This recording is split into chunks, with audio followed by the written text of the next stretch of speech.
فسادیوں میں سب سے بڑا فسادی کون ہے؟ مفسرین کرام ارشاد فرماتے ہیں کہ فسادیوں میں سب سے بڑا فسادی وہ ہے جو فساد کرے اور پھر اسے اصلاح کا نام دے۔ اور ارشاد فرمایا ہمارے معاشرے میں ایسے کثیر لوگ موجود ہیں جو فساد پھیلا کر پھر اسے اصلاح کا نام دیتے ہیں،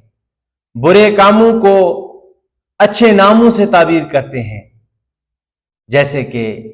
آزادی کے نام پر بے حیائی، فن کے نام پر حرام افعال، انسانیت کے نام پر اسلام کو مٹانا، تہذیب و تمدن کے نام پر اسلام پر اعتراض، توحید کا نام لے کر رسالت کا انکار، قرآن مجید کا نام لے کر حدیث مبارکہ کا انکار، یہ سب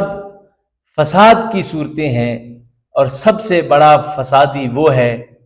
جو فساد کرے اور پھر اسے اصلاح کا نام دے۔